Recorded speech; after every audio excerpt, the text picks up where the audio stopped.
Hello there, and welcome back to Aqua Plays Dragon Age Origins.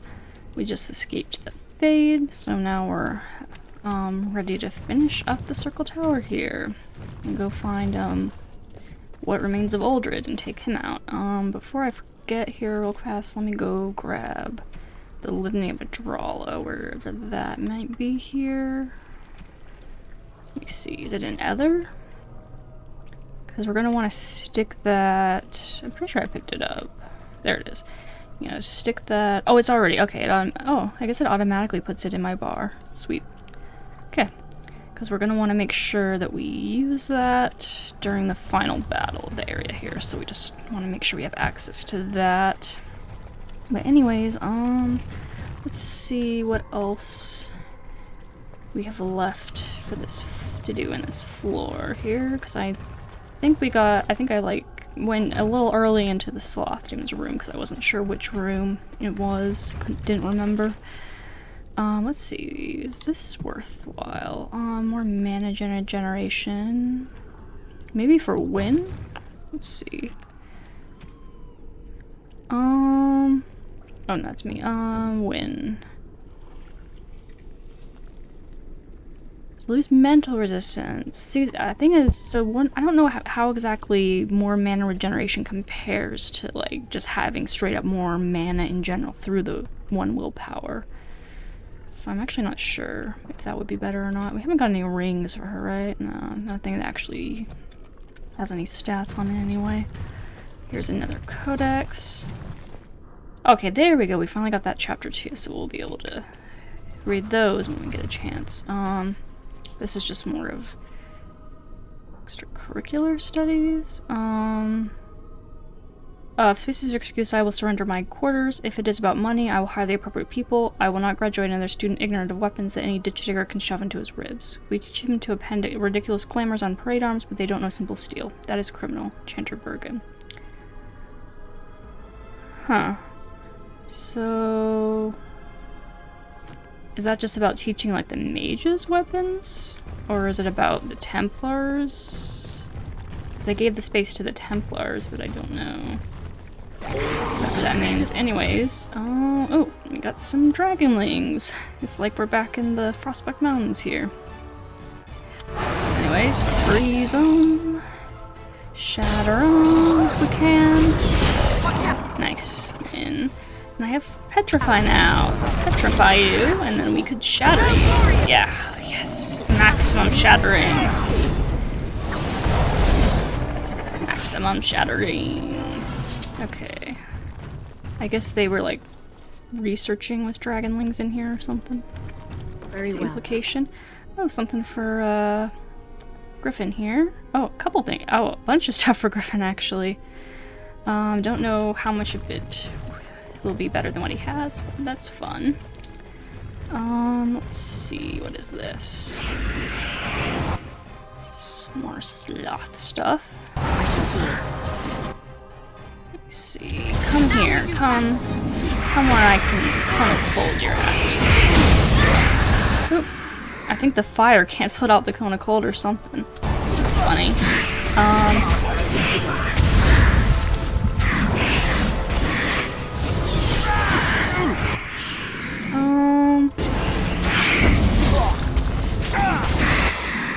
Let's see. I shall do. Alistair.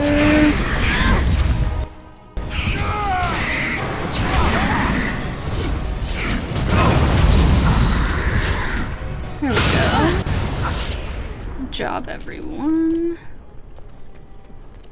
It shall be done. What's this one now? Oh, just more of this stuff.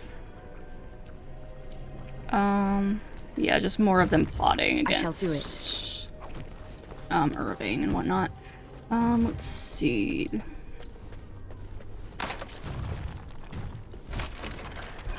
So I know we still have that Watchguard of the Reaching side quest. I don't know if I need to finish that before we finish up the circle or not, because I'm not, I mean, I might need to, but I'm not entirely sure what to do for it, so I may end up having to look that up here. It is begun. But for now, we can just continue forward. I can't remember how many floors we total there are. Like, I don't know if this is if the next floor is the last one or if there's like another one in between. I feel like there's not too much more once we finish getting out of the fade and everything. Ooh.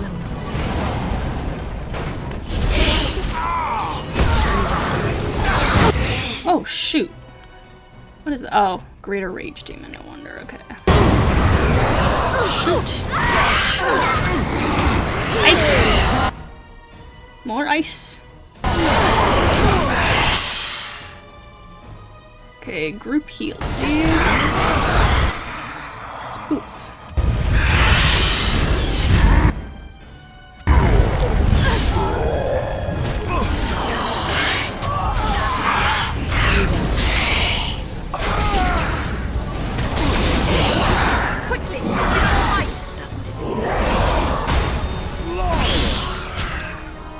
Okay, good job, everyone. It shall be done. Ambushed us, but we managed to beat him up without too much problem there. Oh. Seems as if one of them is still alive here. Okay, so the next floor is the last, because that's Cullen right there, so... Let me maybe see about this watchguard of the reaching real fast. Also, I think I went everywhere on this floor, hopefully. Yeah, I wanted to maybe just finish the circle up last time. I knew I was like pretty close, but I just didn't want to like rush it because I didn't want to feel rushed. Because then when I feel rushed, I can't really enjoy it as much. So yeah, but anyways, oh, I'm looking, why am I looking in here? I need to go to the Codex. I mean, not the Codex, my quest, rather. Yeah, because it begins in the Great Hall Common Room. So I'm still confused about this one. Where was the Codex for that? That was Summoning Sciences. Which one is for the Watchguard of the Reaching? So it's like there's multiple things.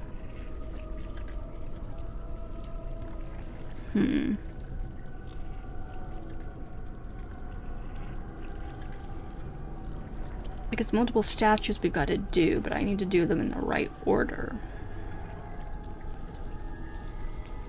I think I'm gonna go down and see if I can do this quest, because I don't know that I'll be able to do it if I, like, wait here. I feel like we might be blocked off from going back into the tower after we finish, so... I'm not sure if it's, like, really a worthwhile reward for the effort, honestly, but yeah, I don't remember what we get, but I would like to finish it if possible, if I can figure it out here in a reasonable time frame. Oh, and looks like we missed a door, so wait. Good thing I went back, I guess. Oh, shoot. Well, that's a powerful blood mage right there. I think I might just be dead. Oh, yeah, Visella's just gone. Holy shit. Win! Get the heal off. Visella's dead, but the rest of us can live. Maybe. Okay,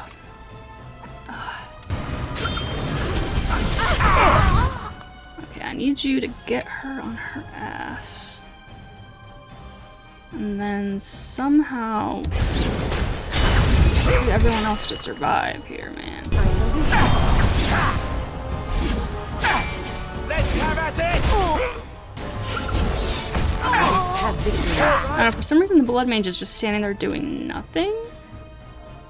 I mean, I don't really mind, but it seems a little cheesy. Oh, shoot. I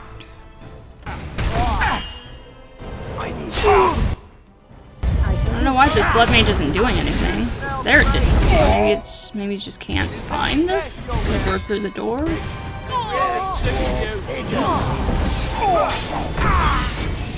Nope, there's a fireball. Oh shoot, Wind just died.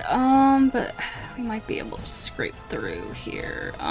Take a lesser health purchase your shale. And go bash her in.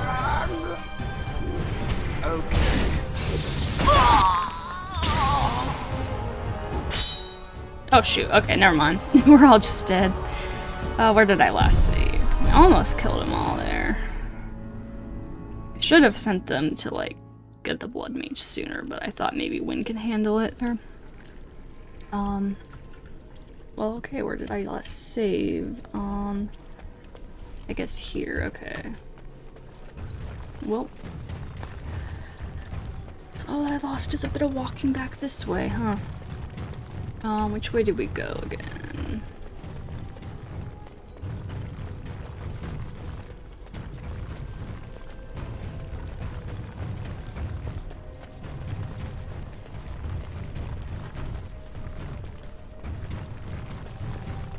I'll be sure to save this time so we don't have to come back again. Okay.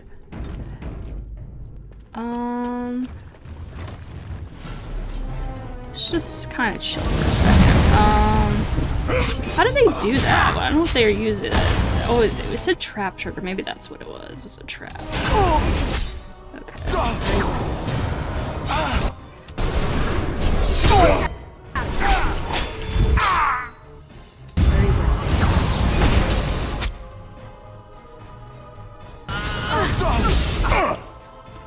Okay, let's see.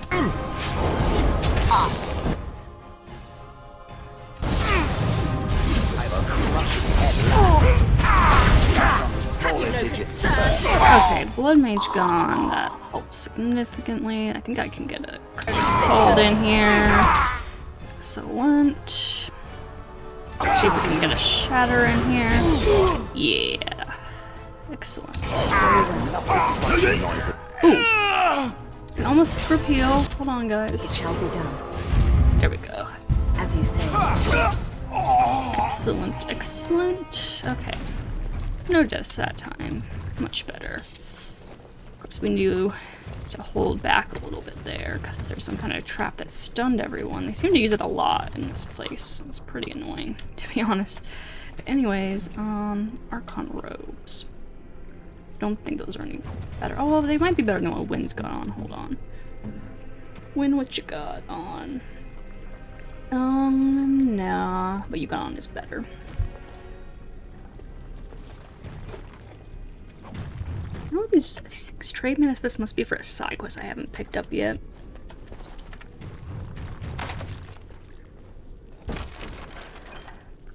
Charm of Flames, just some Visella, I suppose. Okay. Anyways, like I said, good thing we came back though, because we would have missed that otherwise. Because it's, you know, the map didn't tell me I hadn't been in that room. But anyways, hold on a second, something in my eye. Anyways, I want to figure out this, I'm gonna try the reaching thing. I think that I gotta go to the next, I think it was the floor below that was on, right? If I'm not mistaken. Or, I mean, this guy's got a spear raised, but that's not what we're looking for, I don't think. So, hold on. I think it's on the third floor here. Oh, here's a, okay, so this is the shield one. I'm just not sure about the order. I'm kind of confused, too, on the, like, the order of it all. He says,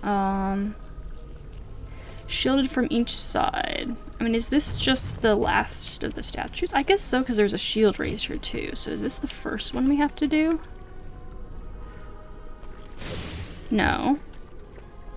So I'm like, yeah, I'm confused. So this is one of the statues. Right, and we just, there's only the one that we can use.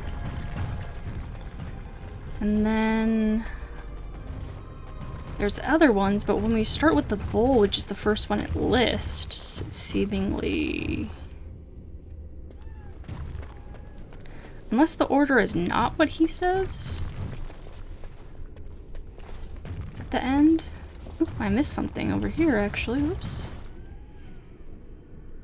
Oh, almost missed that codex. And oh, it gave us a quest. Several of the circus enchanters were unknowingly studying the same forged tome. Someone named Bea Jome took advantage of their egos and likely made a tie for profit. Keep an eye out for him. Huh. Does that mean I'm gonna run into him somewhere else in the world? Interesting. I don't know if I've ever actually gotten all those codexes to get that side quest before. But anyways, oh, so we're not in the right room, whereas the Great Call is over here, but I'm just checking. So I think it's just that statue and these statues in here, right? Or, oh, not in here. Is it the room over? Yeah, here we go. So we've got these statues. And is that it? Because the ones in here don't count, right? I don't think so. So what's the order? We need to know the order. We know where the 4 statues are, but the order is what I'm confused about right now. So, because he says it in this order. Bowl, sword raised, sword lowered, and then that. But when I try to do the bowl first, it doesn't work, right?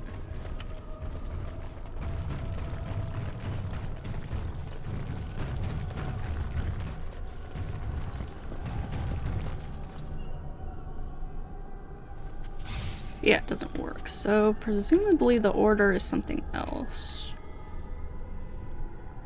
Is it the order that we got the notes in? So a sword lowered would be first? Should be this one? No. Is any of them first then? Is there some other part of it I have to do other than the statues?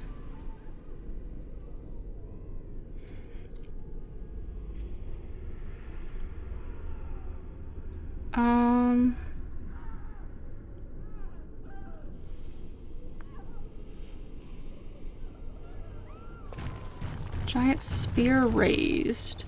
But that's the one, right? I'm confused.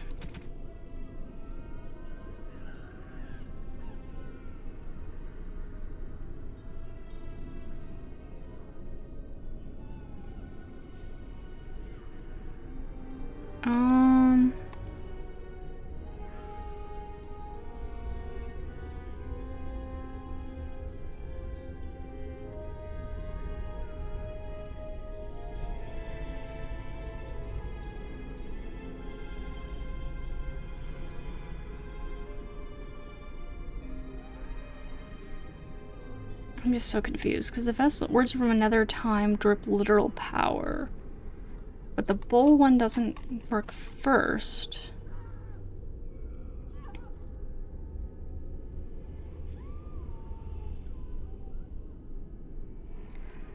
So it says it whispered order, but not where. It's in my head. Do I have to like do something to start it?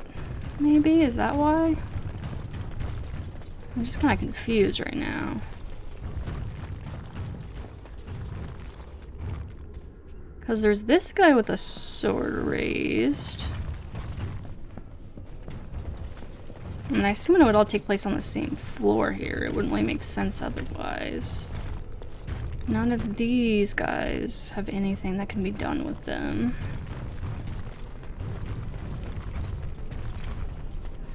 Is there something anywhere else that I'm missing? Because presumably this would be the first one. I shall do it. It is begun. So when I first do it... Wait, so the first time I do it, it doesn't electrocute me. So does that mean it is right? Maybe it is right. And maybe I just was thinking it wasn't doing it because it wasn't showing anything. But maybe it doesn't show anything if you get it right.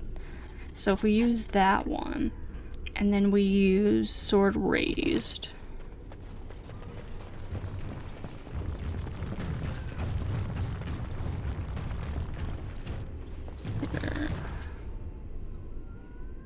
Okay, nothing happened. But let me see. So if I do it, did I? It shall be done. See, I don't know if it actually selected though.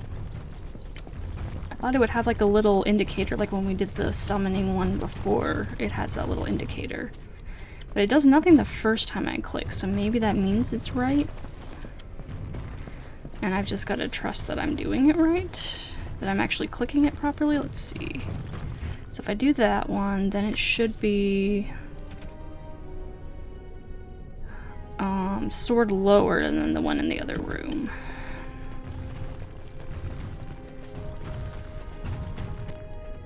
However, I get this one.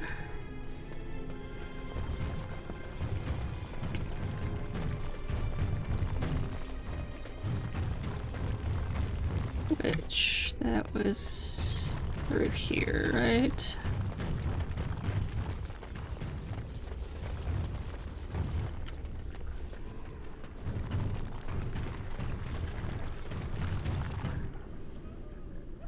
There's the thing.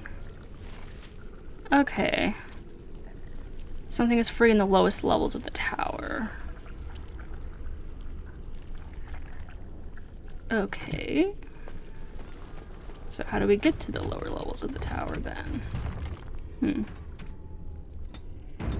So I guess that was right. So I guess because there was no visual indicator, I kept thinking I was doing it wrong when it wasn't doing the lightning, and then when I was doing the lightning was obviously indicating that I was doing it wrong though, so yeah. Anyways, let's find our way further down here then. Do I need to go to that door that was locked to like the basement or something?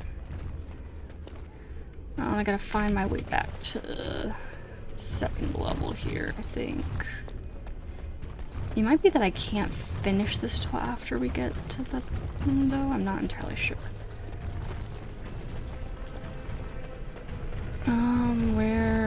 How do we get to the bottom level? I think we have to go all the way around here, maybe.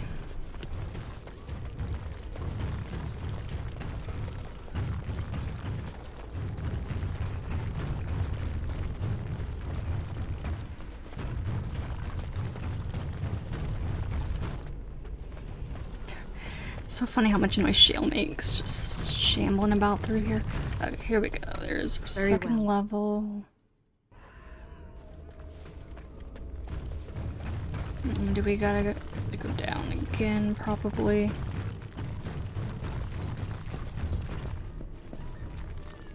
Wait, did I not open this door? Oh no, you just can't open that door. Okay, it must be blocked from the other side. Okay, I gotta find my way over there.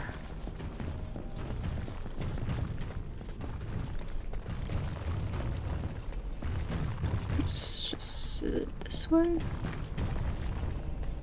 No.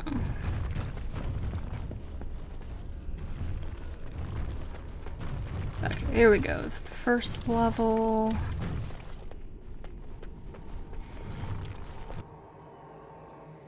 And then we probably go through that basement area or something.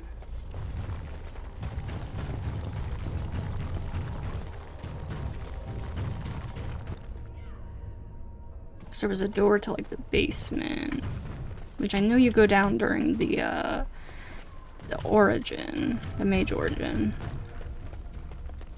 Don't know if we can go down there now at all though. Is that over here?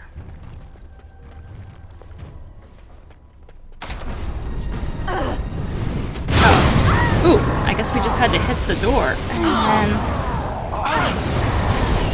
and then something comes out. Okay.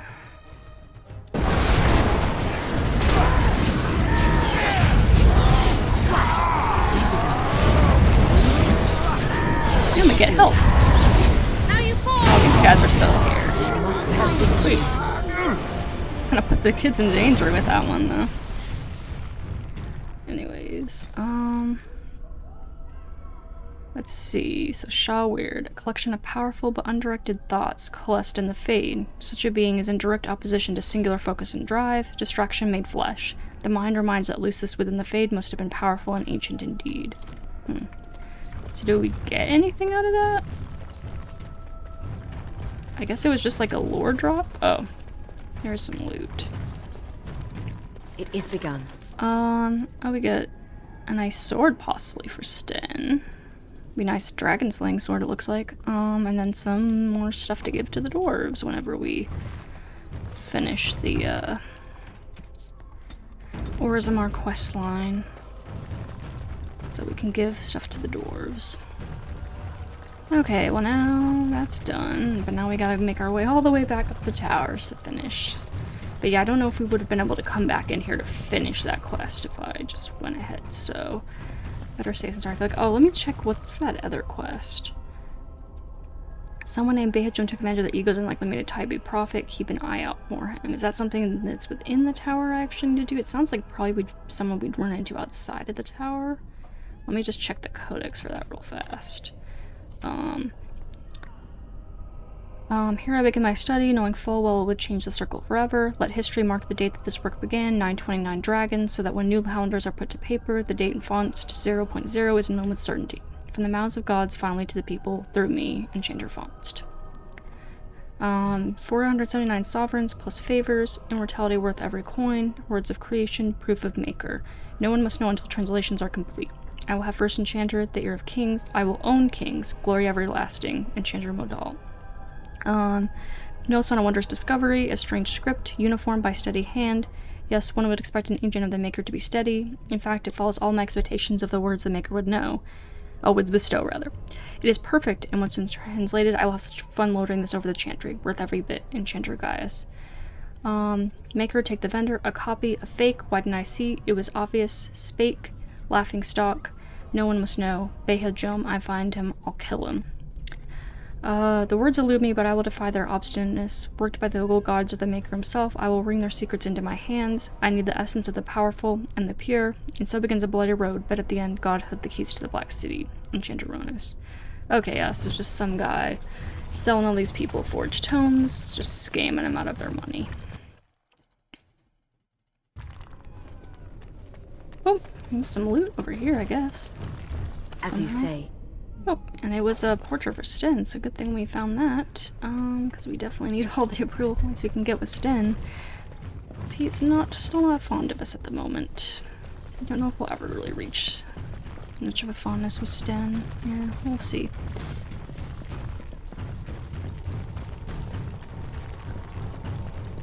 And we'll see, let's make our way back up the tower here so we can go finish off this quest.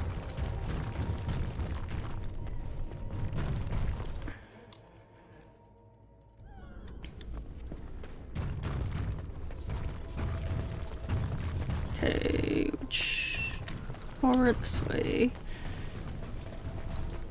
I'm gonna go pay Colin a visit. Poor Colin.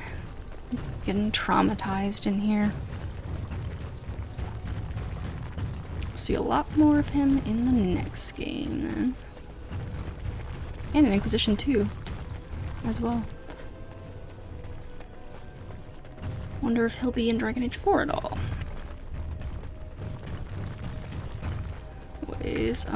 Wait, which way am I going? Through here, right?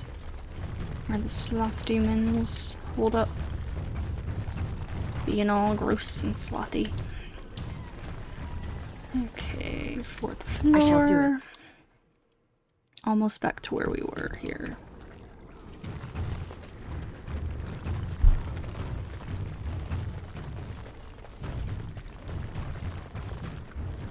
No, this is that room where those dudes were in.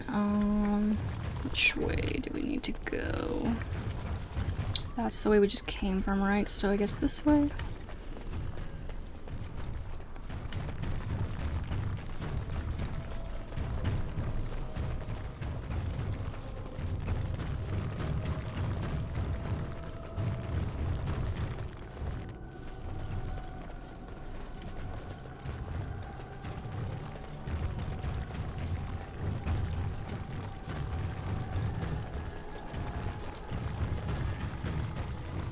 Alrighty, hey Colin. This trick again? I know what you are. It won't work. I will stay strong. Templar, and it seems he is a prisoner. The boy is exhausted. And this cage, I've never seen anything like it.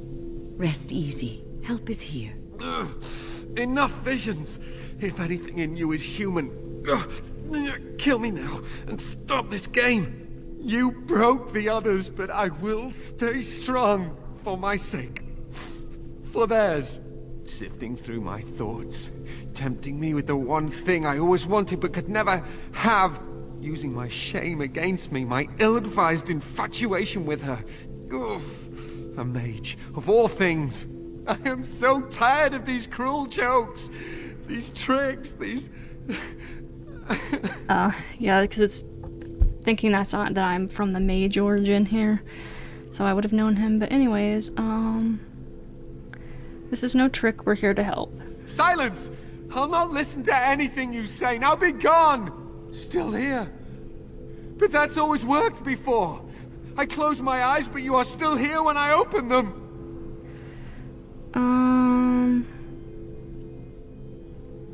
I'm no trick of the mind. Don't blame me for being cautious. The voices, the images, so real. Why have you returned to the tower? How did you survive?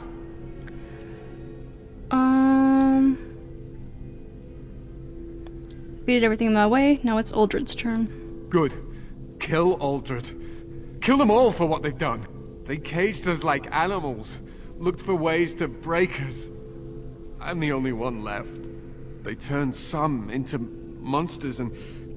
oh, there was nothing I could do.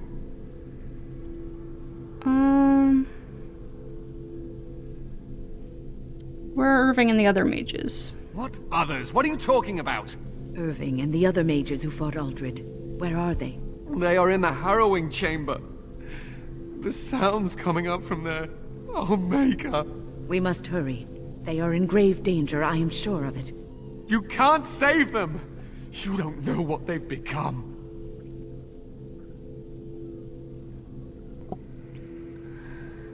And you do? They've been surrounded by blood mages whose wicked fingers snake into your mind and corrupt your thoughts.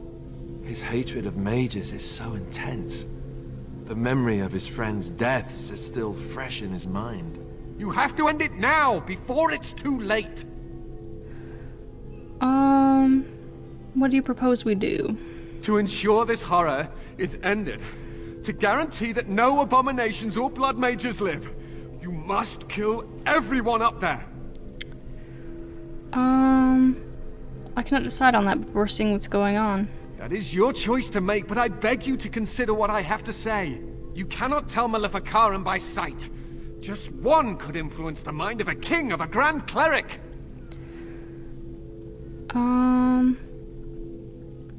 I do not fear Maleficarum. They should fear me. You may be confident in your ability to stand up to them, but what about the rest of us? Will you protect us from them? We don't know that they are all blood mages. I am just willing to see the painful truth, which you are content to ignore. But what can I do? Has it considered the fact that ridding the world of these mages might be of benefit? The Templars will still help with its war. Why make things difficult? These mages could use some crushing. That's what I say. You don't really think that's a good idea, do you? Well, maybe not. But it would be remarkably satisfying. Doesn't it agree? As you can see, I am in no position to directly influence your actions, though I would love to deal with the mages myself. Good. Then you can't cause any trouble. My cage is Uldred's doing, or one of his mages. Once they're dead, I will be free. And then I will also decide what to do with the others. No one ever listens. Not until it's far too late. Maker turn his gaze on you. I hope your compassion hasn't doomed us all. It's not really compassion, but just being reasonable here, Colin, not just willy-nilly killing them without knowing for sure. I mean, especially because Visella can stand up to them and everything. No reason for her to kill everyone just out of fear. She can handle it. And she'd rather have mages on her side than Templars, for obvious reasons.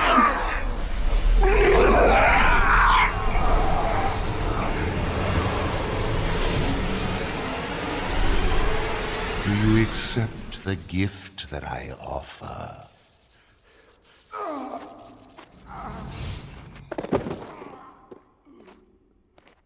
So how come Uldred didn't become all gross and ugly? Like the rest of these guys.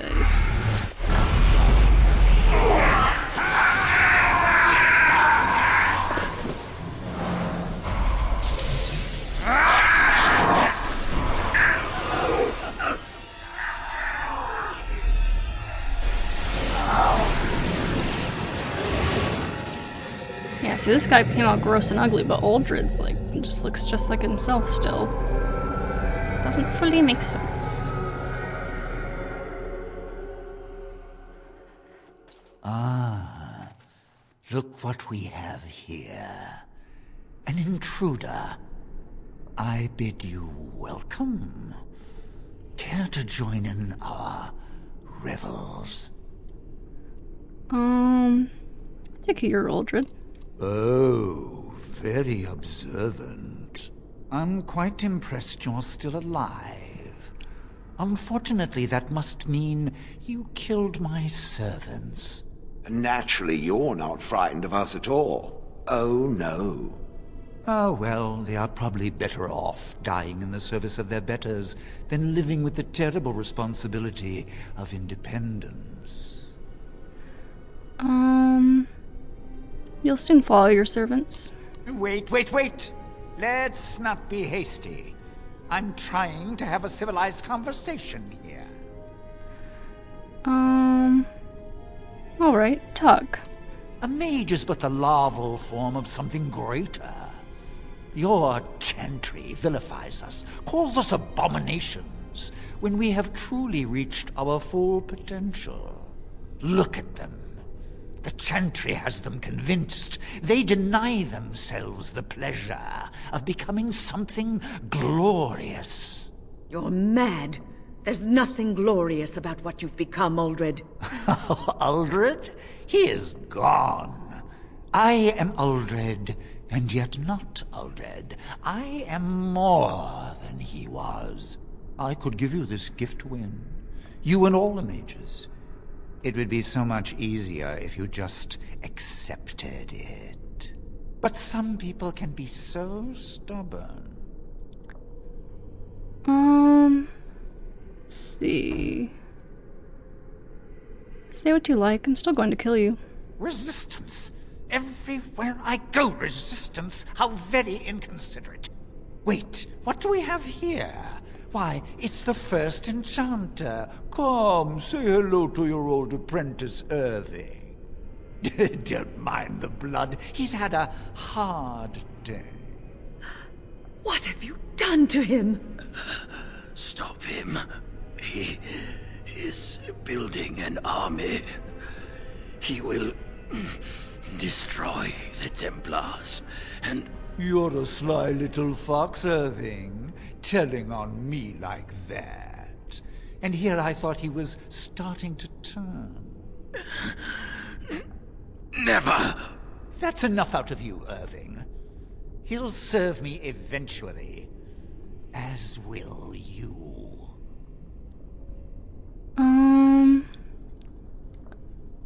No, I think it is you who should serve me.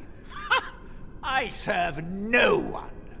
No, I have plans for you. Great plans.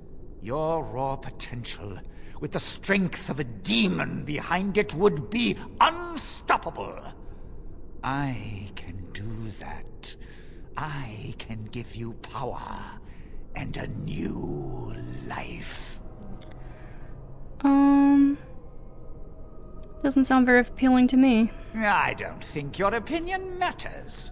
That is what I've decided, and that is what will be done. Fight, if you must. It will just make my victory all the sweeter. Don't forget the litany. It will thwart Uldred's attempts to control the mages and win this fight for us. Okay, yeah, so we gotta watch out for the moments when we have to use our litany here. Now, kind of cold. Let's do some shattering here. And get started on some more stuff.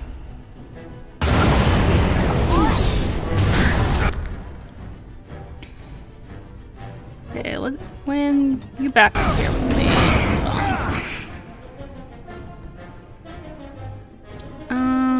Alistair needs some healing right now. Let me get this guy out of the way.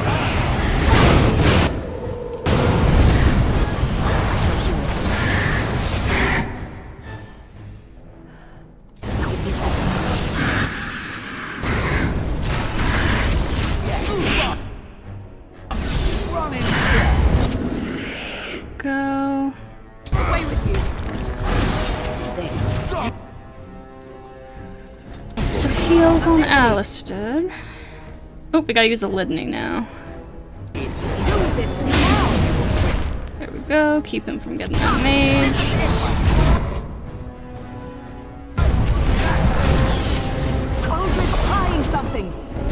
Oh, I don't have the... Hold on. There we go.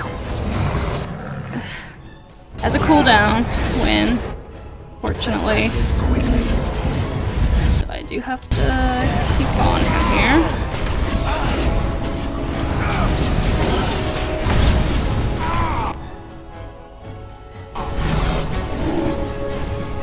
Let me give myself some lyrium here, some mana.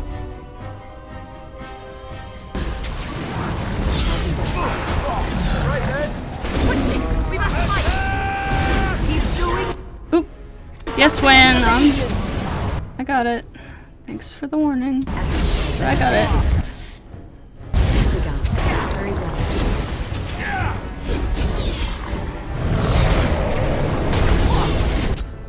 Okay, let's see. Ooh. Rowan Ice Queen. Ooh, actually froze the Ice Queen. Good for you. Oh shit. Yeah, I got the Litany. Well, I'm gonna ice you right back, sucker. Oh, get away from me. Oop. Litany. You will not have any of the mages today, Mildred. Oh shoot. Oh, I didn't realize my health dropped so low. Shit. Irwin, can you... Oh, I don't think anyone else can use the Litany. That's bad. He might get a mage now, because I can't do anything, really. Oops. Oh. Ah, shit. Lyrium. Heal. Oh, shoot. Alistair died.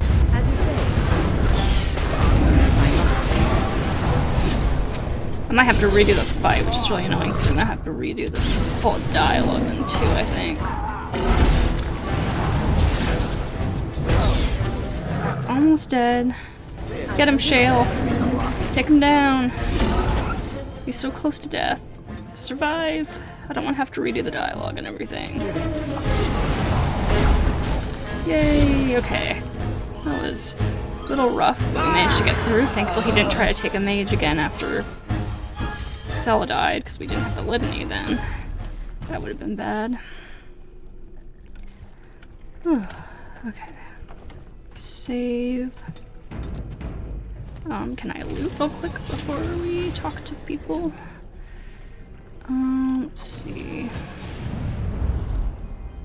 Nothing else to loot here. Okay.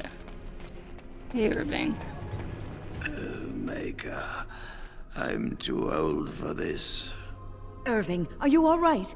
I've been better, but I am thankful to be alive. I suppose that is your doing, isn't it, Win?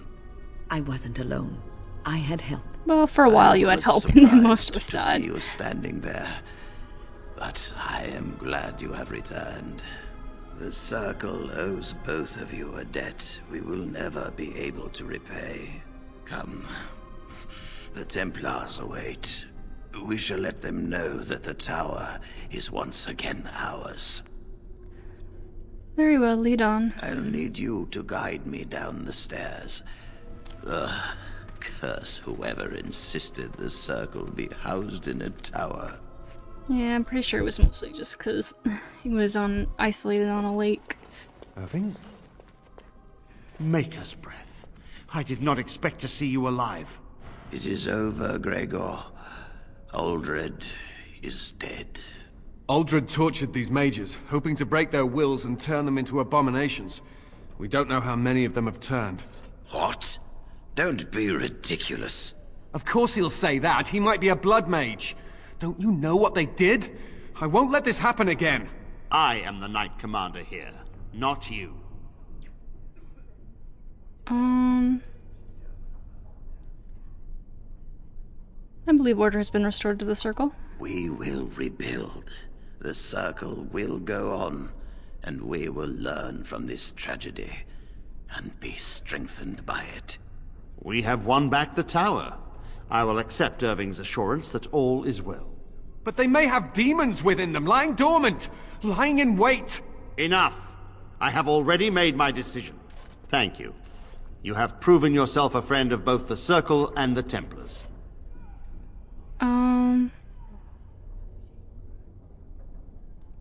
And what about the Dark Swan? I require aid.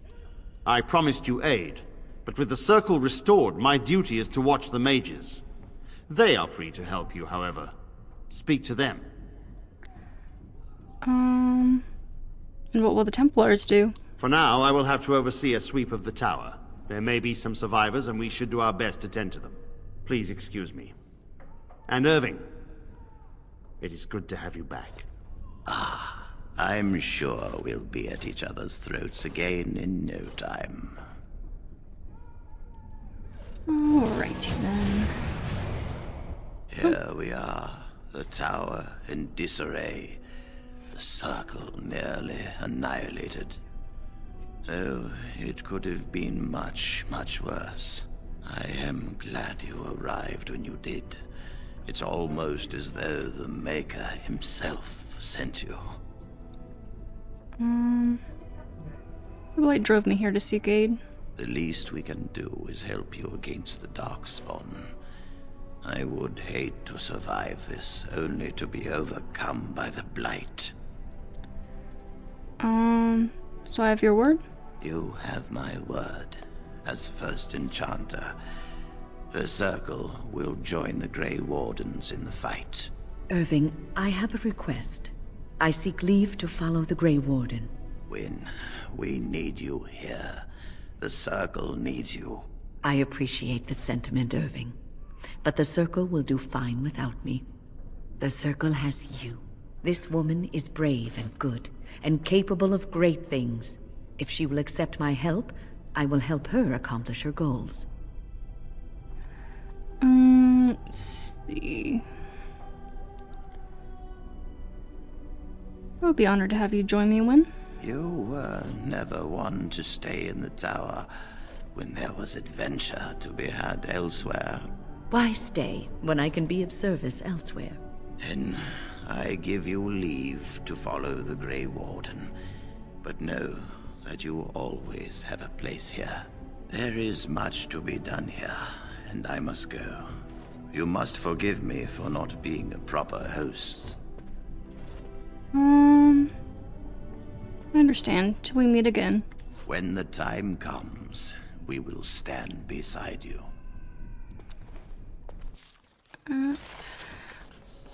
Excellent. Let's see. Anything more for you? My men have scouted the tower. It's a mess, but the abominations are gone. We crushed their heads. It was fun. You are Yes, it very was, thorough. Shale. I'm impressed.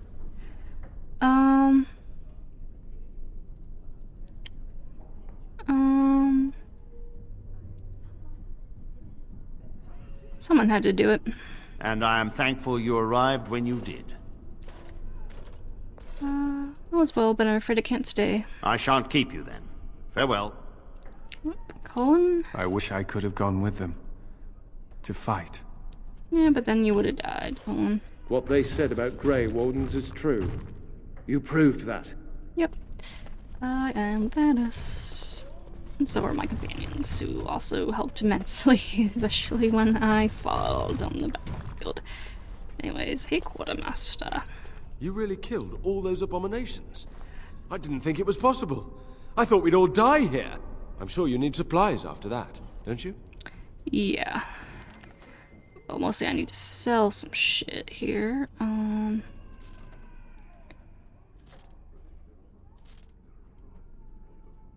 And, oh yeah, like all these magic staffs. this. Anything that's not really particularly interesting. Sure. What else? I don't think, yeah, we don't really have anyone that does fire, and I don't think we really will, so I'm just gonna get rid of that. No one of our people really want these, it seems, either. Don't know, Morgan might want that hat, so I'll keep it for now. We'll see what some of the other people have when we get back to camp. Let's just get rid of that, It's probably not really worth it. I'm just gonna get rid of some stuff. Lesser, get rid of that. Private documents. Briefs of bowl. Lesser spirit bombs. And that's probably pretty good. Okay, can I? Nope, I cannot afford the staff. I still do not have a lot of money. And I was hoping we'd be able to make enough going through there. But I think I got too much stuff I gotta keep for other purposes here. Fortunately. But eventually I will be back for the staff here. Yeah, we actually didn't make as much money as I thought going through there.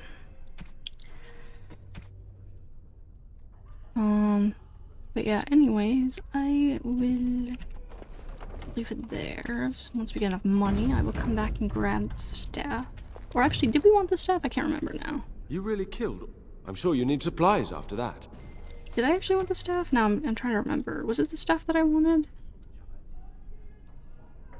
Or no, I was right. I didn't actually want the staff. Right, necessarily. Because I think what I have might be better for us. Queen. Yeah, I think I actually didn't necessarily want the staff, now that I remember. So what was it that I wanted? There was something I actually did want from him, though, I thought. Oh, maybe it was this, the Andrul's Blessing. I think that's what I actually wanted from him. Right, was that better than what I have? Yeah, I don't know, I guess for some reason I thought I did want to buy something from you, but maybe I'm misremembering now. Maybe we don't actually really want to spend money on that. Anyways, let us go back to camp, heal up from our injuries.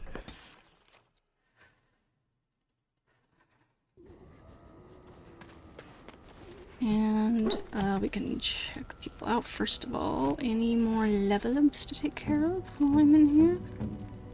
Liliana does. Okay. I think we needed to get her cunning up, right? Yeah, 22 for that, so might do that. And then she needed more dexterity as well. We could finish that out. I think we'll do that just for the sake of that.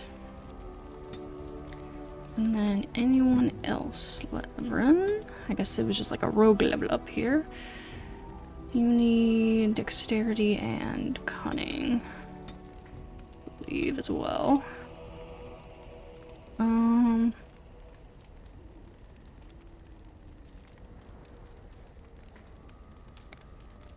Bonuses to attack and defense, sure.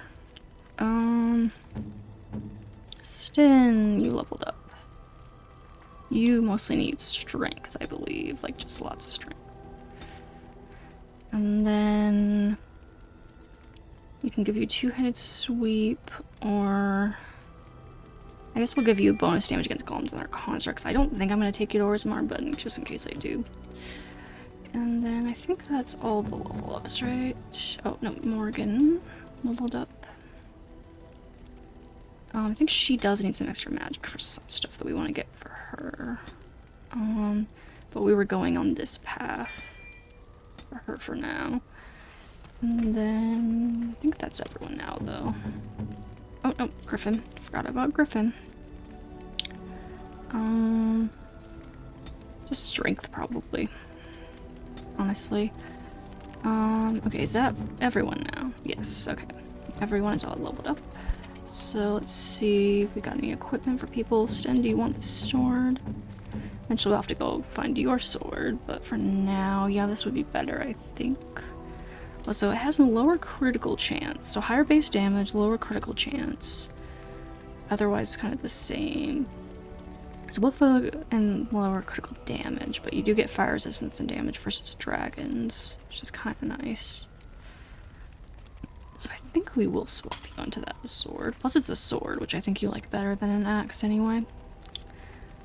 And then, so Zephyrin, do you want this? Yeah, I think you want that instead of this. You can't carry 2 full weapons yet, right? I don't think so, right? No. We haven't gone that for you yet. And then I guess this isn't necessarily as good as what you've got. Okay. Armor-wise, let's see.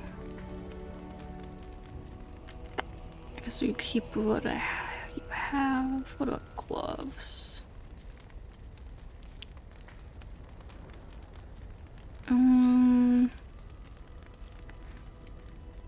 Just this one. It's got a lot of fatigue to it, so not really into that for you. Morgan, we had something we wanted to look at you, right? This, where was it?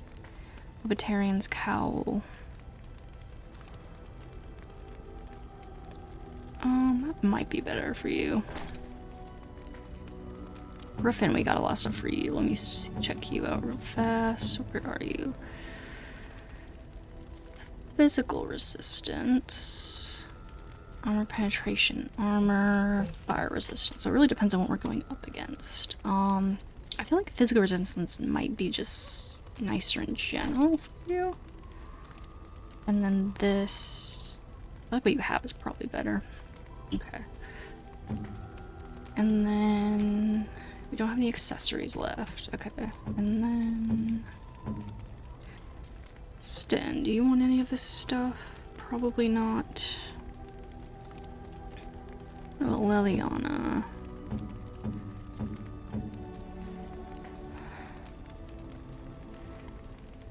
Probably not again. You would probably just good to sell the rest of this stuff, pretty much. Okay. Gotcha. Let's sell some oh, let's enchant first. Enchantment? Yes. Enchantment! Okay. So ones that aren't equipped, we can take stuff off of them now.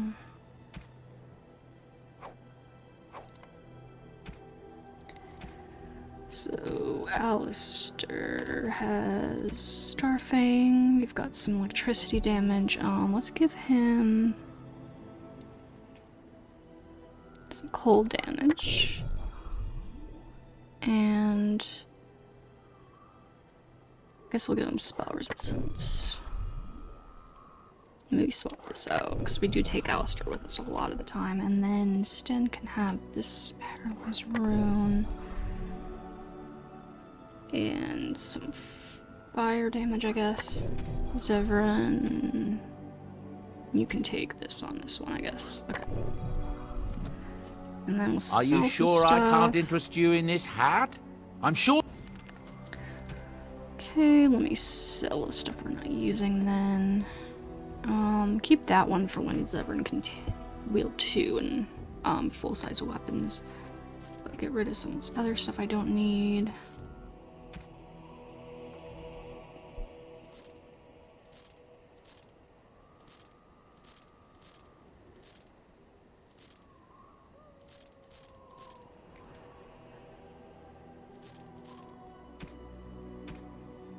Okay, and then I've got some gifts for people.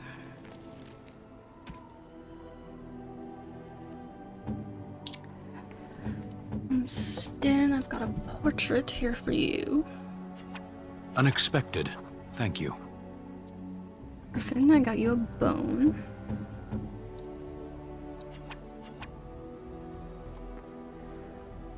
Alistair, I got you a runestone.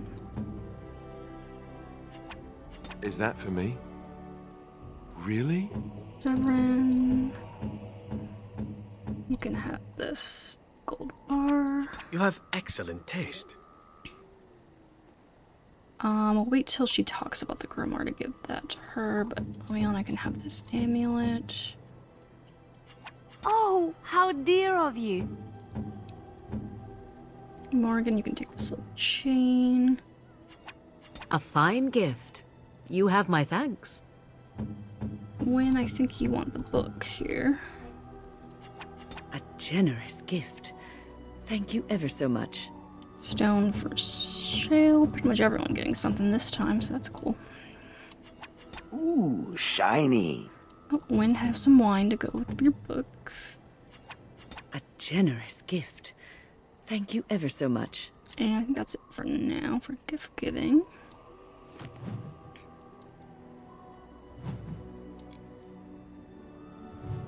I'm getting lots of abilities here. Let's save real fast after all that. And let me see, do you have any You and your rings friends for are formidable sale? folk, indeed. So a lot of our people are missing rings. So if you have any rings that do anything, that might be nice. No, just fire and cold damage, yeah, which doesn't really help us. So, guess not really.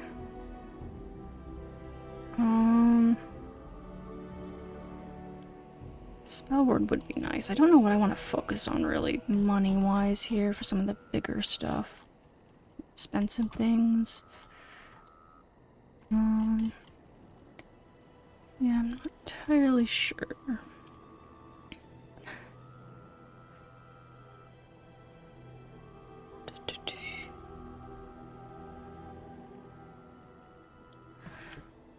Let's see. Let's go around and talk to people. Shaylee first, because you're closest. I've watched a lot of humans in my time. It should be aware that I've decided that it is not much like any of them. That could be good or bad. Good, of course. It doesn't want to have anything in common with all those other filthy substandard human types, does it? Surely it must come from some superior lineage, yes? Some breed of flesh creature that has decided to elevate its genetic stock above its natural shortcomings? My father was a Terran of High Ever. Oh, then that must be it. I knew there had to be some reason, it being a human and all. I would appreciate if it didn't spread around that I said anything. Humans might start to get the wrong idea. They might start thinking their race is not completely hopeless.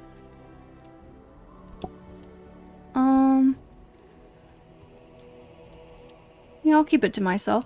Now, let us crush something into a fine paste before it starts to think I've gone all soft. Perish the thought. Just still. Thanks for the weird compliment there. Let's go give Griffin a quick pet. Your dog is filthy. I can smell him 50 yards off.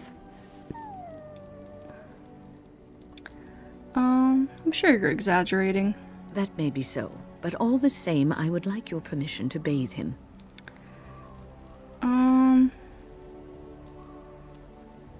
Go ahead, he is getting a little rank. Excellent. I will get my soaps, and the dog shall have his bath after supper. It's alright, Griffin. You were raised with nobility, so you should be used to this kind of treatment, to be honest. Anyways, hey Zebrin. I've a question, if I may. Go ahead. Well, here's the thing. I swore an oath to serve you, yes? And I understand the quest you're on, and this is all very fine and well. My question pertains to what you intend to do with me once this business is over with, as a point of curiosity. Does your oath expire then? Not precisely. I said I would serve you until you saw fit to release me. One simply assumes that once your Grey Warden business is finished, you would have no need of an assassin to follow you about. Am I wrong? I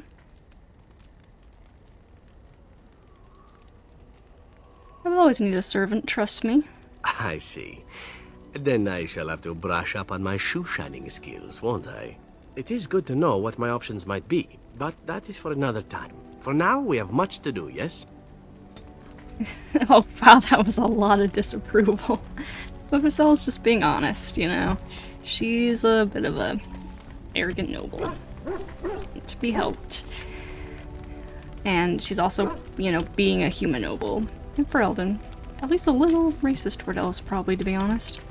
Anyways, hey, Win. Oh, it's been a long day. Rest would be welcome. Yes, you should get some rest. Yes, of course. I am just a little weary. As you may have noticed, I'm no spring chicken. You are very sprightly for your age, though. Thank you. You're very kind to say so. But in all honesty, I do not know how many years I have left in me. I have lived for such a long time, but there is always something else to do. And I have to keep going in order to do it. I think I will be glad when I am done.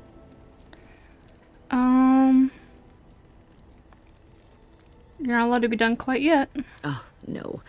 I'm not the sort of person that leaves things unfinished. I'll see this through, I promise.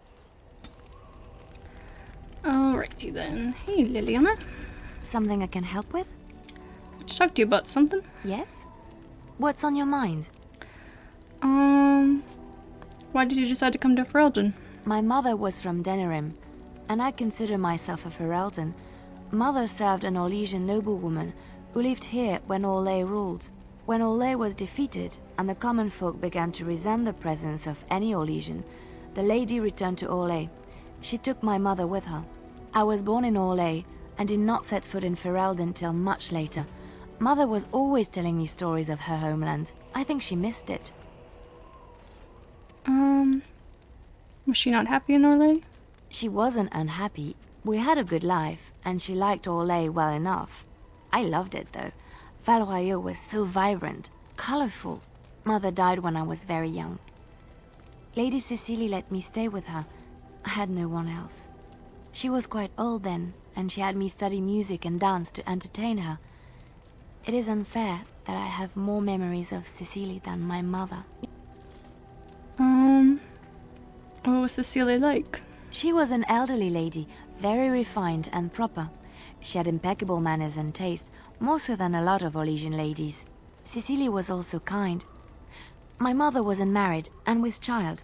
It was scandalous, and Cecily had every right to turn my mother out. She didn't.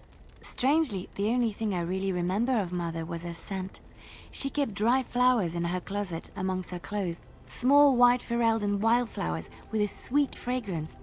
Mother called them Andrastis Grace. They were very rare in Orlais. But enough about that. Let us move on. I got one of those flowers for you, William. It's just stashed away in the storage right now. But as soon as I get a chance, we will get over there and get that out for you. Hey, emissary, what do you want again? The Circle of Magi stands ready to assist, Grey Warden, as do the Templars of the Chantry. Do you need anything? There are always areas to improve on, Grey Warden. The most useful for my talents are runes. Oh, that's right, I forgot. Rather than selling runes we're not using, we should probably toss them off here. That's right. I don't have any runes for you right now, though, dude. So you'll have to wait. Alistair, hey, how you doing? Yes? I have some questions. Of course. What changes about you after the joining? You mean other than becoming a Grey Warden? You've been a Grey Warden longer than I have. You know, I asked Duncan this too, and all I got was, "You'll see." Wouldn't tell you? Oh, it's not that Duncan wants to keep it a secret. It's just that the Grey Wardens don't discuss it much. I gather it's not a pleasant topic. The first change I noticed was an increase in appetite. I used to get up in the middle of the night and raid the castle larder. I thought I was starving. I'd slurp down every dinner like it was my last. My face all covered in gravy. When I'd look up, the other Grey Wardens would stare, then laugh themselves to tears. I haven't felt anything like that. Really? Because I was watching you wolf down food the other day, and I thought, ooh, it's a good thing she gets a lot of exercise. You calling me a pig? Not at all. I've never seen a pig eat like that. Ever. I jest, don't kill me. Oh, and then there were the nightmares. Duncan said it was part of how we sense the Darkspawn. We tap into their, well, I don't know what you call it, their group mind. And when we sleep, it's even worse. You learn to block it out after a while, but at first it's hard. It's supposed to be worse for those who join during a blight. How is it for you? Nightmares. Yes, I know what you mean. Some people never have much trouble, but that's rare. Others have trouble sleeping their entire life. They're just more sensitive, I suppose. Everyone ends up the same, though. Once you reach a certain age, the real nightmares come. That's how a Grey Warden knows his time has come. His time has come? Oh, that's right. We never had time to tell you that part, did we? Well, in addition to all the other wonderful things about being a Grey Warden, you don't need to worry about dying from old age. You've got 30 years to live, give or take. The Taint. It's a death sentence. Ultimately, your body won't be able to take it. When the time comes, most Grey Wardens go to Orzammar and die in battle rather than waiting. It's tradition. So I'm going to die. We're all going to die. When Duncan told me, I was angry. He put his hand on my shoulder and said this. It's not how you die that's important. It's how you live. And you wondered why we kept the joining a secret from the new recruits. Well, there you have it. I feel betrayed. This is wrong. You think if we asked for volunteers that Grey Wardens would exist? Maybe a few. You wouldn't be here. Neither would I, probably. And the Blight needs to be stopped. You know, Duncan... he started having the nightmares again. He told me that in private. He said it wouldn't be long before he'd go to Orzammar himself. I guess he got what he wanted. I just wish it had been something worthy of him.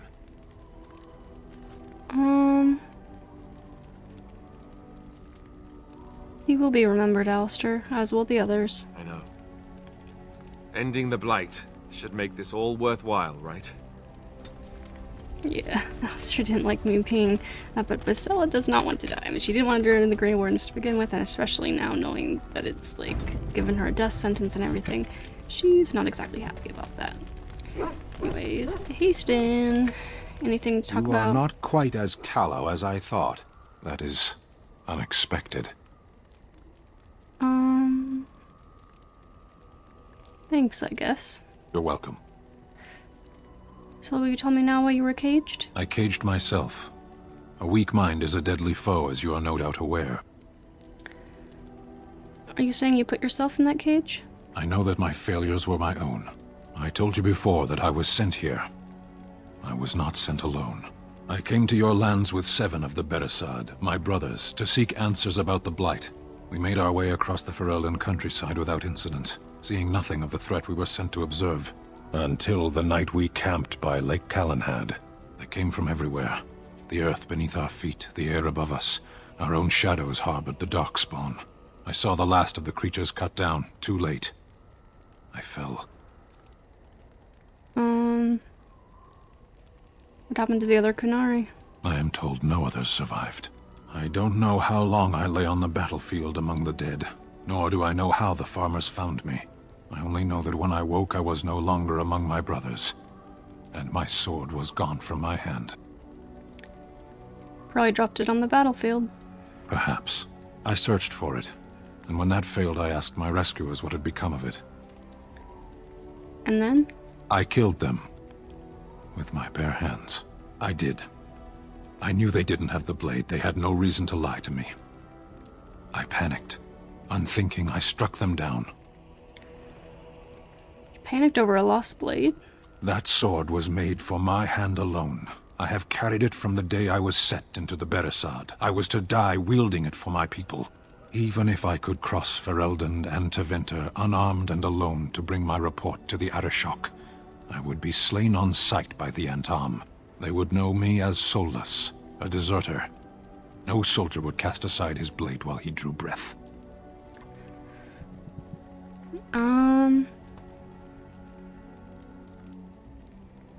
You're that prone to panic, maybe you did desert. In fear, I kill people. Pray that you don't see me in anger. So that's it? You aren't going to do anything about it? What would you have me do? It could be anywhere by now. Where did you fight the Darkspawn? Near Lake Callanhad. Don't worry, we'll find it. Perhaps those words are empty, but thank you all the same. Well, only one disapproval. That's a pretty decent result for a stand conversation, I would say. And we're actually, like, right by Lake Callanhead now, so we can go start looking for that right now, Sten. Anyways, let us catch up on codexes real fast, since we just got a bunch when we were going through the tower. Oh, this is just all the shape-shifting stuff. Oop, top. Oop, just a second, gotta sneeze.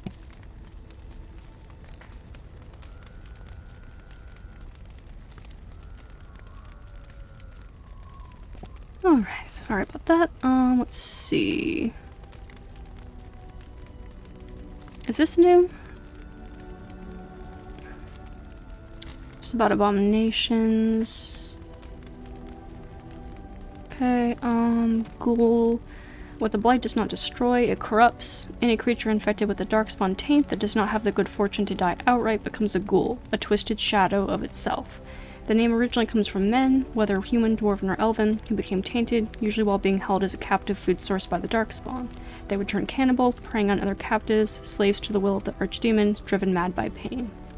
During a blight, the corruption of the darkspawn spreads through the wilder areas of Thedas and infects the animals found there. This produces grotesque and raged bears called bearscarn, as well as blight wolves. Fortunately, ghouls rarely survive their corruption for long. Yeah, so basically that's what Grey Wardens are very, very slowly turning into as well. And then Golem. Once a crucial part of Orzammar's defenses, golems have all but vanished as the secret to their manufacture was lost over 1,000 years ago. What few golems remain are guarded closely by the Shaperate, brought out when the battle with the Darkspawn grows desperate enough to risk their loss. No one now would sell a golem for any price, but in ancient times, dwarves sold many golems to the Magister Lords of Tevinter. They are devastating weapons in war, living siege engines, capable of hurling boulders like a catapult or flying through enemy lines like an earthquake. Okay, and then Pride Demon. Let me explain what it is to face a Pride Demon, my friends. You may scoff and say that our talents exist only to face mages, but you will encounter demons often. They will be summoned by a Maleficar and bound to do his bidding, and while at times they will be forced into the possession of a host, they will also face you in their true form. Powerful opponent indeed. Do not underestimate it. Pride is powerful and intelligent. When we have countered one in its true form, its most common attacks are bolts of fire and ice. Fire they will use to burn an opponent, and the magical flame will combust anything you wear regardless of make. Ice they will use to freeze an opponent in place. Be cautious, for they enjoy employing this against warriors in particular. More than one group of Templars has made the mistake of attempting to overwhelm a Pride Demon and suffer the consequences, believe me. And if you think that having the aid of other mages will assist you, you are wrong. Pride Demons can render themselves immune to magic for short times, and are adept at dispelling magic that is cast upon you, as much as we Templars are able to disrupt spells. Think on that for a moment, my friends. Beware of how prideful you become, lest you find too much in common with such a fiend. Okay, Sloth Demon. And I looked at the creature, and it had become me, a veritable copy of my form, of my very mind, stared back at me as if from within a mirror. I thought surely that this was a trick, an illusion meant to put me off guard, but as I engaged the thing with my sword, it fought me with maneuvers that I recognized. It parried as I parried, it swung as I swung, it spoke to me and said things that only I could know. I think this demon of sloth has no form or identity of its own. It is envy as much as sloth, I believe, and mine was not the first shape it stole that day. So, the most difficult assumption for some who study demons to overcome is the notion that a sloth demon is, in and of itself, slothful. If that were so, it seems highly unlikely that any such demons would cross the veil into our own world, or once here would fight to possess any creature with the will of its own, and we know both these things to not be the case. Certainly, some demons are lazy and complacent, but who knows, perhaps these creatures even cultivate such a reputation. The truth is that demons of sloth are named so because this is the portion of the human psyche that they feed upon. Doubt, apathy, entropy, they seek to spread these things. The sloth demon hides in its forms, a master of shapes and disguises, always in the last place you look. and from its hiding place it spreads its influence. A community afflicted by a demon of sloth could soon become a dilapidated pit where injustices are allowed to pass without comment, and none of the residents could be aware that such a change has even taken place. The sloth demon weakens, tires, tears at the edges of consciousness, and would much rather render its victim helpless than engage in true conflict. Such creatures are best faced only with a great deal of will, and only with an eye to piercing their many disguises. Yep, and we saw that with the one demon. We had to go through all those different phases in the battle to finally get to its true form. Okay, Usaris the Dragon Slayer, just a little thing about the sword we picked up. Let's just look at this end bit. So, the legend of the blade Usaris predates Andraste. The sword that Dane found in the dragon's treasure hoard, which he used to slay both Fenchel and the werewolf, was passed on to his son Hafter. Dane may have been fiction, but Hafter was fact. In 140 Divine, he led the Alamoray tribes against Darkspawn that flooded into the Ferelden Valley from the Dwarven lands. He not only drove back the Horde, he also then defeated the combined forces of the Avars and Chased, who hoped to take advantage of the chaos. His victories earned him such respect from the tribes, he was named the First Terran. After years of ruling the Valley in peace, it is said that Hafter left Ferelden, sailing into the unknown east of the Amaranthian Ocean, with the blade still in hand, never to be seen again. Well, obviously, we found the blade, so he must not have brought the blade with him or somehow found his way back. Anyways, the Rite of Annulment. So, in the 83rd year of the Glory Age, one of the mages of the Navarran Circle was found practicing forbidden magic. The Templars executed him swiftly, but this brewed discontent among the Navarran Circle. The mages made several magical attacks against the Templars, vengeance for the executed mage, but the Knight Commander was unable to track down which were responsible. 3 months later, the mages summoned a demon and turned it loose against their Templar watchers. Demons, however, are not easily controlled. After killing the first wave of Templars who tried to contain it, the demon took possession of one of its summoners, resulting abomination slaughtered Templars and mages both before escaping into the countryside. The Grand Clerics sent a legion of Templars to hunt the fugitive. They killed the abomination a year later, but by that time it had slain 70 people. Divine Galadia, responding to the catastrophe in Navarra and hoping to prevent further incidents, granted all the Grand Clerics of the Chantry the power to purge the circle entirely if they rule it irredeemable. The Rite of Annulment has been performed 17 times in the last 700 years. And then the Black City. No traveler to the Fade can fail to spot the Black City. It is one of the few constants of that ever-changing place. No matter where one might be, the city is visible. Always far off, for it seems that the only rule of geography in the Fade is that all points are equidistant from the Black City. The chant teaches that the Black City was once the seat of the Maker, from whence he ruled the Fade, left empty when men turned away from him. Dreamers do not go there, nor do spirits. Even the most powerful demons seem to avoid the place. It was golden and beautiful once, so the story goes, until a group of powerful magister lords from the Tevinter Imperium devised a means of breaking in. When they did so, their presence defiled the city, turning it black, which was perhaps the least of their worries. Hierarchy of the Circle. It is no simple matter safeguarding ordinary men from mages, and mages from themselves.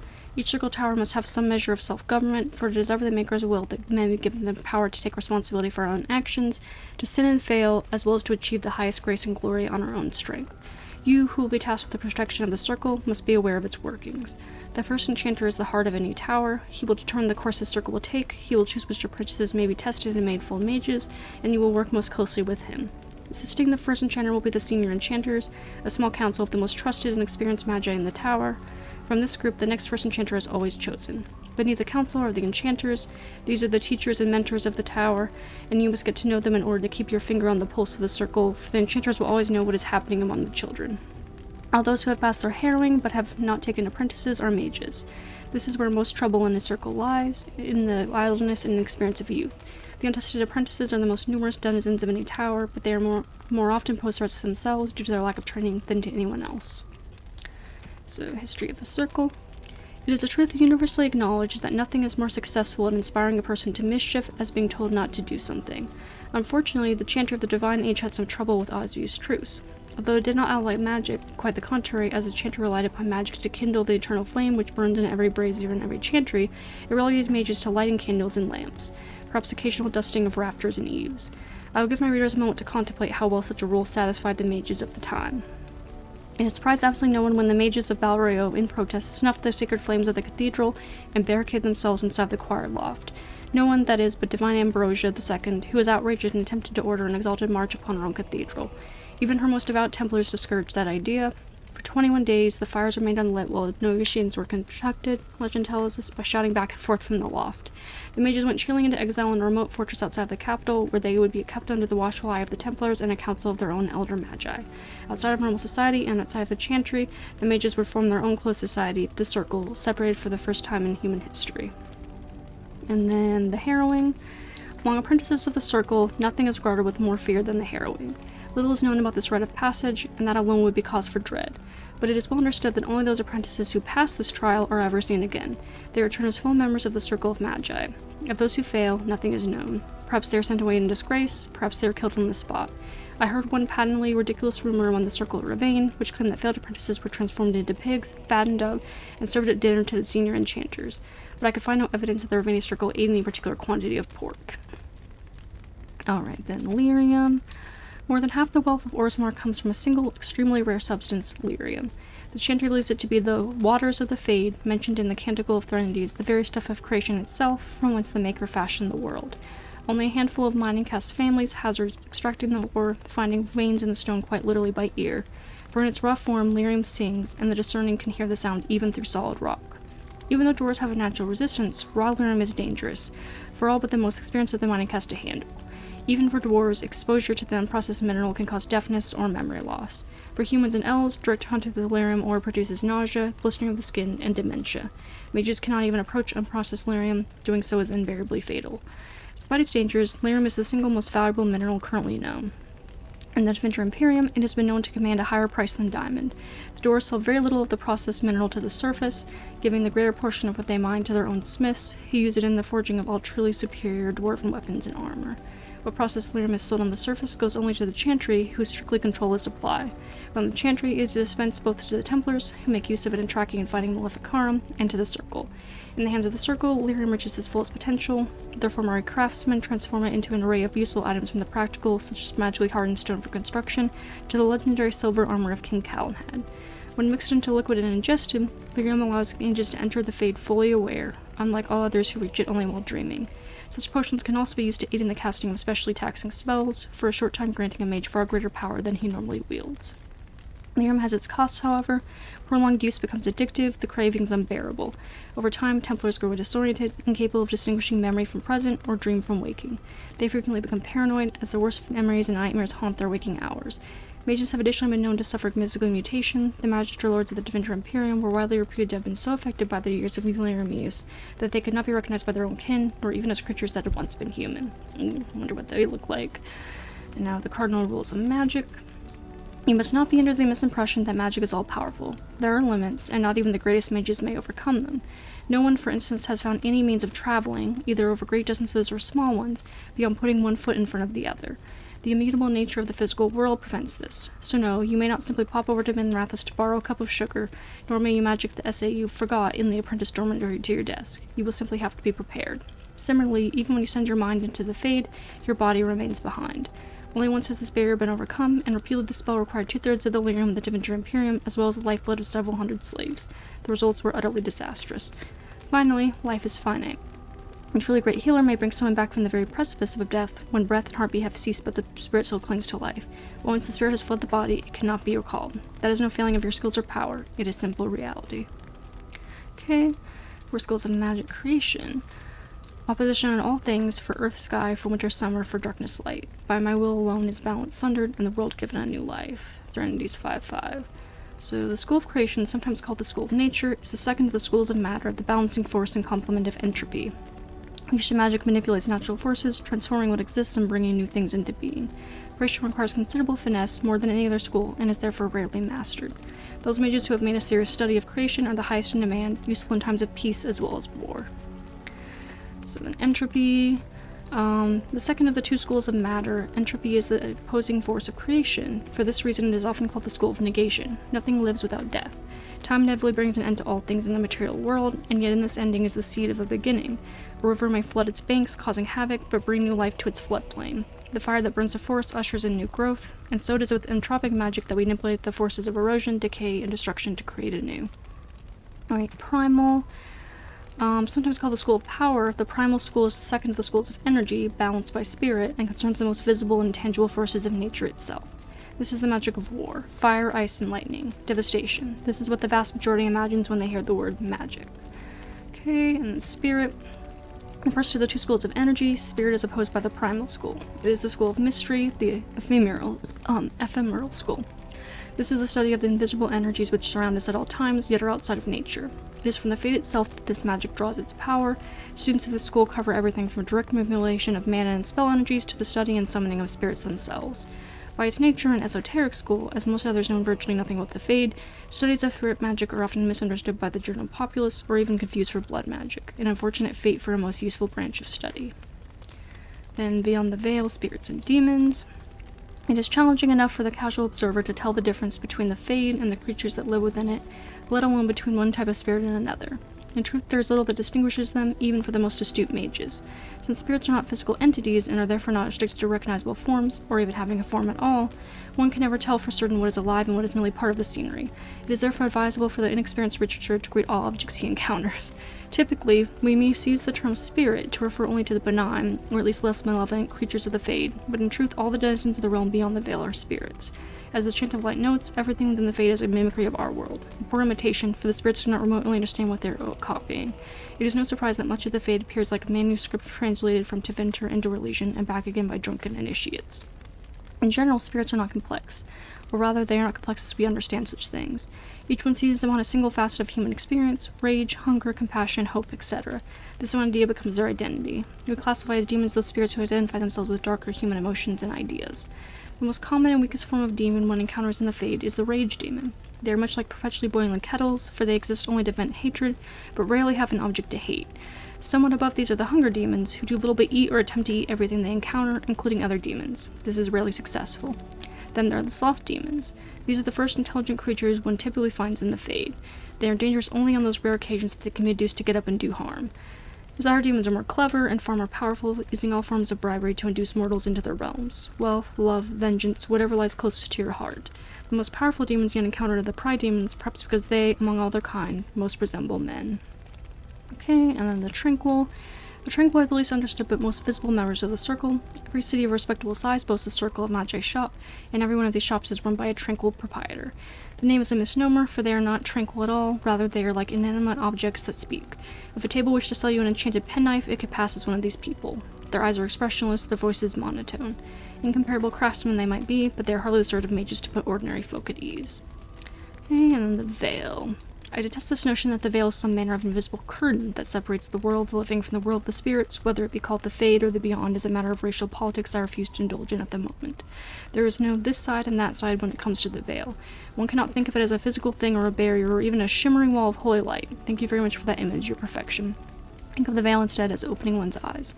Before you opened them, you saw our world as you see it now, static, solid, unchanging.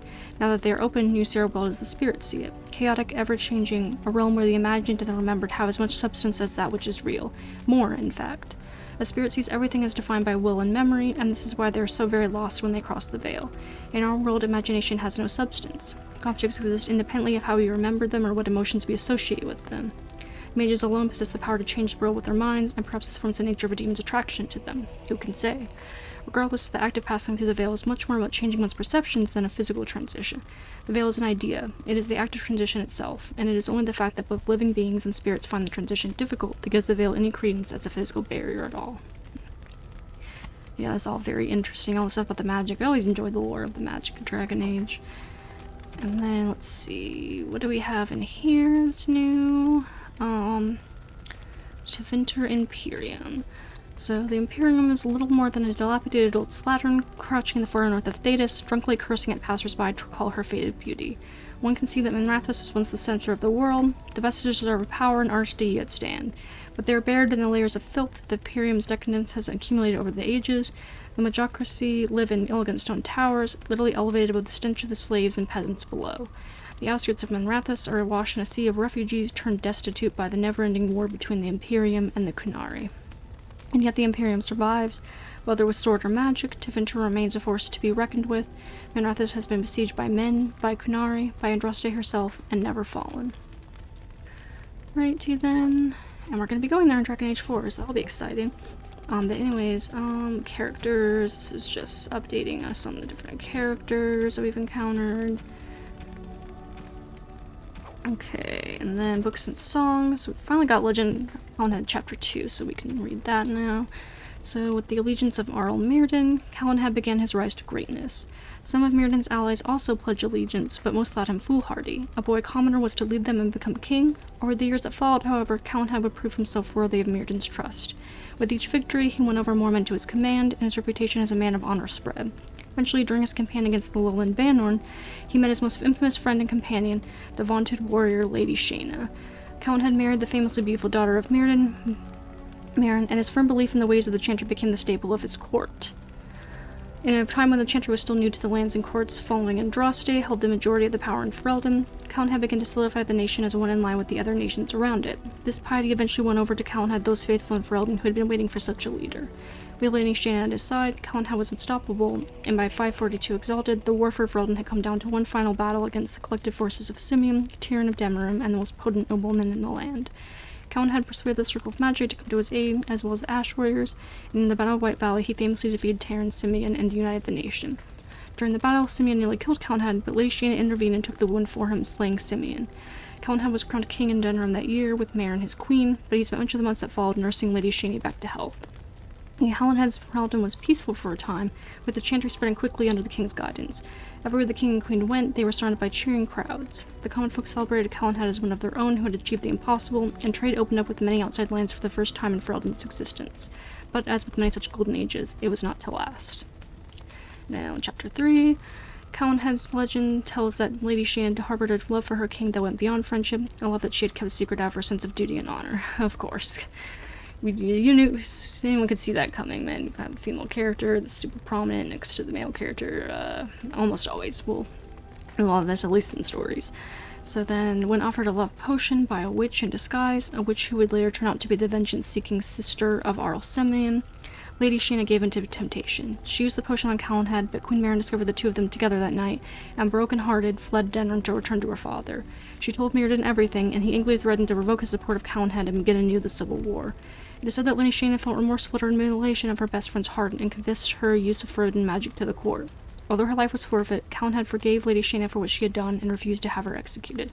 Mirrodin furiously roused the other Earls against Calenhead and Lady Shayna, and was not long before Ferelden stood on the brink of civil war once again. Against Calenhead's orders, Lady Shayna went alone to Marin to plead for peace and plead her case, only to be found out by Mirrodin and slain. Angered but also saddened, Calenhead challenged Mirrodin to an honor duel, a fight neither of them wanted but both knew was necessary, and Mirrodin was slain. The death of the king's greatest ally and important Earl was too much for the young kingdom to bear. The other Earls would not back down on their claims against Calenhead. The threat of civil war rose once again. Calenhead went to his wife one last time then, although none know what he said to her, and then he simply vanished. He left with Marin a proclamation abdicating his throne in favor of the son his queen carried in rebellion, who eventually ascended to the throne as King Waylon I, the king credited with establishing the Theron dynasty as lasting to this day. Calenhead would never reappear. The legend of Calenhead himself only grew over time, as stories and sightings multiplied, even long after the point when Calenhead could possibly still be alive. Some say he disappeared into the Korkari wilds, or went to live with the dwarves, or even became a monk in a reclusive Chantry order. The Chantry named Calenhead one of the anointed in 788 storm. Calenhead's sword, Nemetos, was left with Marin and became a symbol of Ferelden kingship over the next century. Rumors of its magical powers grew, and when it was lost in the ambush that killed King Benedrin in 824 Blessed, it was seen as a great blow to the Theron line. Several false swords have appeared since that time, but never has the true sword resurfaced. Okay. And now, notes. Let's see. Just more love letters in here. Desire and need. Notice of censure. Templar Dress, your remarks in front of the recruits are only the latest in a series of troubling events. I'm beginning to suspect that you may not be suited to the devotional requirements of training. Perhaps it is time for a personal evaluation of your career path within the Templars. I will schedule some time after the current deployment to discuss options elsewhere in this organization. Attendant Sarah, Assistant to Knight Commander Gregor. Notice scribbled in the corner, Attendant Who. Options, code for dead end duty on a hedge-made hunt in the Banorn. Okay. Extracurricular studies. So let's see. I have the utmost sympathy for what happened to your charge, but it is beyond the Circle's ability to anticipate every obscure demise that an apprentice might face, especially involving methods outside the already extensive realm of magical study. We simply don't have the room for additional training facilities, and there are concerns about becoming too inclusive that I will not elaborate on. Your request is denied. Okay, if so, 2,000 rated quarters.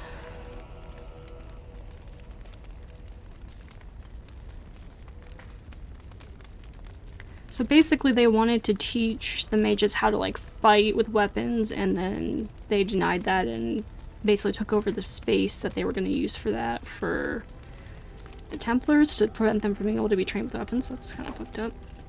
Anyways, let's see, the Scrolls of Banastor.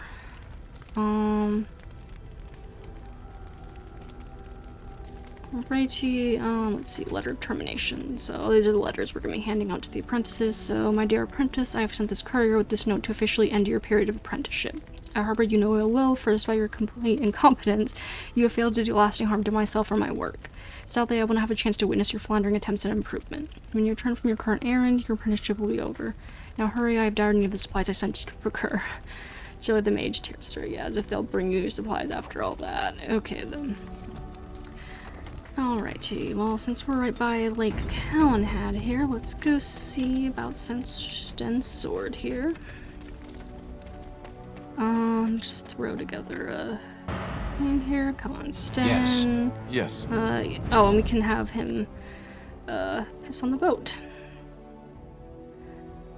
Was it really gonna give us an encounter? Or, okay. It's like, it's really gonna give us an encounter, like we're literally just going to the docks. Okay, first of all, come here, Griffin. Piss on this boat to become more powerful. Somehow. Okay. And then... Wait, do I have the quest for Sten? Right?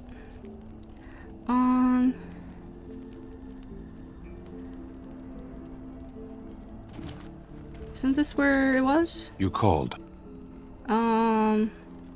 Speak, then. Never mind. Then I suggest we move on. As you wish. Isn't this where... Oh, is that... Wait, no, that's not new. Right, Custer was already here. There's someone in here?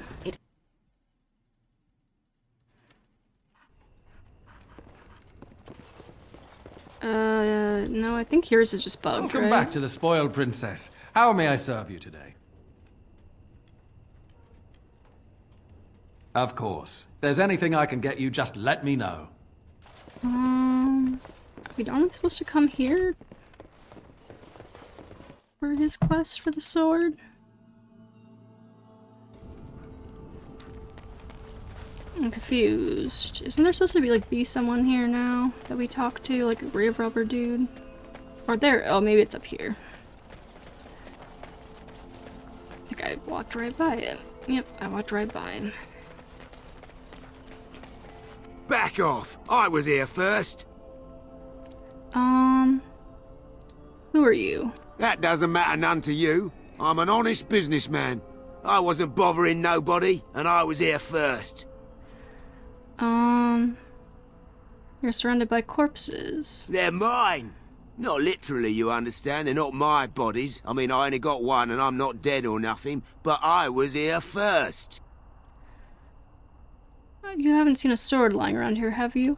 Why, you looking to buy one? No, but my very large angry friend here is. Oh, is he? Well, that's... see, I'd like to sell you one, but I don't, have any myself. I got part of a glove the wolves didn't chew too badly, though. I think it was a glove, anyway. I know, don't say it, I got cheated. I knew the guy who was here before me. He sold me this spot. Said he'd found giants and all kind of crazy valuables. He didn't mention that he'd taken everything but the bones and the dirt already. His name's Ferrin. Squirrely little bastard, if you ask me. Which you didn't, but I said it anyway. Where is he now? He was going to Orzammar, he said. I imagine he's gotten there by now. If you find him, tell him I sent you. It'll scare the piss out of him. Ha! Alrighty then, Sten. We're going to Orzammar next probably anyway, pretty much, so... Oh, missed some death through right here. Alrighty then, and wait, did I just see something else? No, I think I just saw my own name. Thought I saw something else to loot. No, okay, I'll save this up. Okay, so I'm gonna take another quick break here, and then when I get back, we'll figure out where we're going next. But thank you for watching, and I will see you later.